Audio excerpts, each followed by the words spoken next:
What's good, ladies and gents? Welcome back to MKO Boxing, aka MKO Pugilism, where we talk all things boxing. Remember to like and subscribe on YouTube, follow on TikTok, and the rest. So let's get into it. So the very, what I would call dull main event from last night's card.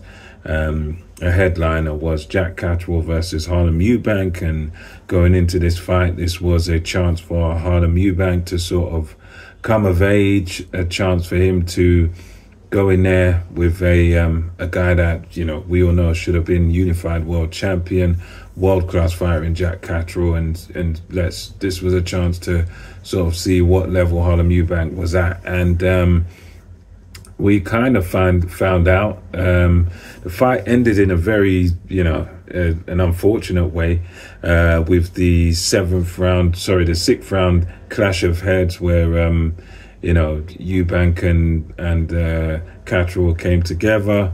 Catterall came off much worse with his big gash over the eye, and that's kind of how the fight ended.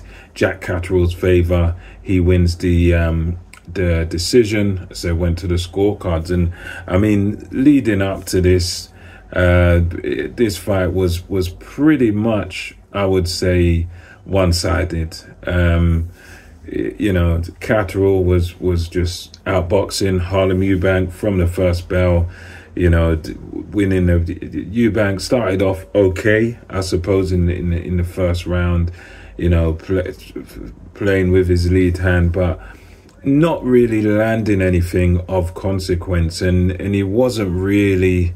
He was spending a lot of time being jittery, and there was a lot of sort of herky-jerky, unnecessary movement with Harlem Eubank, and not really enough punches thrown or landed, and a lot of the work he was doing was from out of range.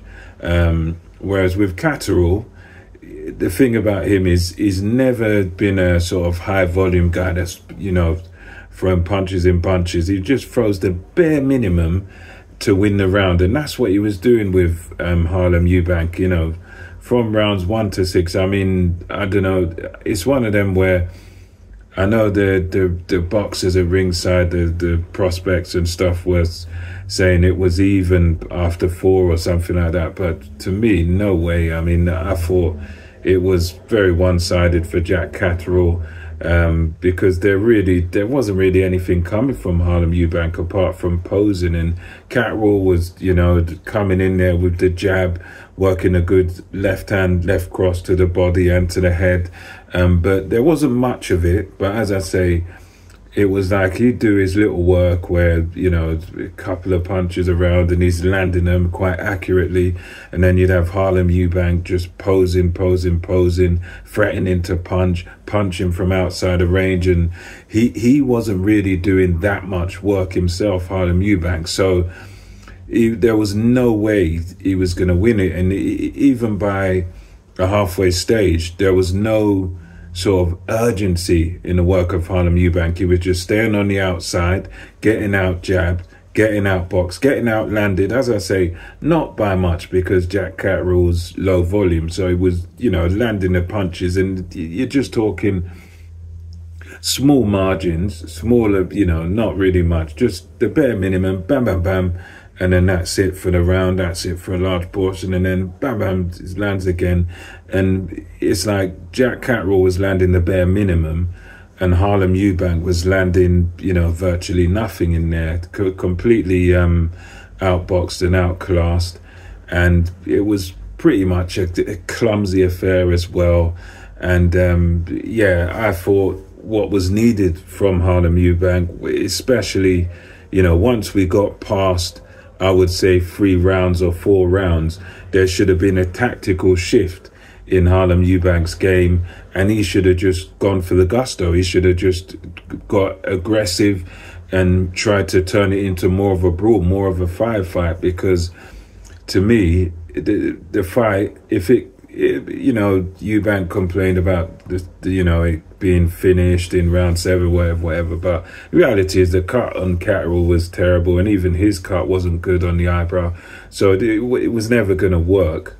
But with him, he just needed to have that injection of pace, and he needed to sort of be aggressive with Jack Catterall rather than trying to sort of outbox him on the outside and doing those dance moves and all that silly stuff. What he needed to do was sort of get stuck in and take the bull by the horns and, you know, try and get his feet in close with Jack Catterall and try and throw bombs in there. Basically forget the outboxing Jack Catterall, because clearly you're not going to do that. You know, what he needed to do, up the pace, get in Jack Catterall's face and try and turn it into a firefight. But again, because he failed to do that and he was just content to lose the fight on the outside, getting peppered by Jack Catterall, of course the inevitable was always going to happen, and that's what did happen. So yeah, again, it was a kind of a poor fight in terms of entertainment and spectacle, but very clear win for Jack Catterall. And I'd say for Harlem Eubank, yeah, he hasn't been to this sort of level before, so fair enough, but I just think it was a poor effort by him. And I think, you know, for him, he's talking all this about, they're against the Eubanks and blah, blah, blah, but it's like, your cousin just went in against Conor Benn and won his fight, you know, so how against you can they be?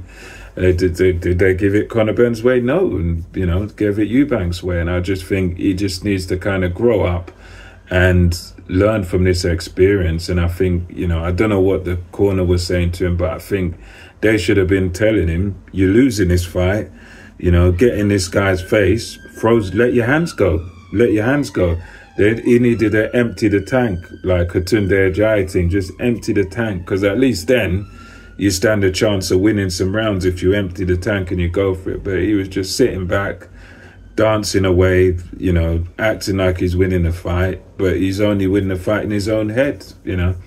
But anyway, let me know your thoughts about this in the comments. Until next time, MKO Boxing, over and out.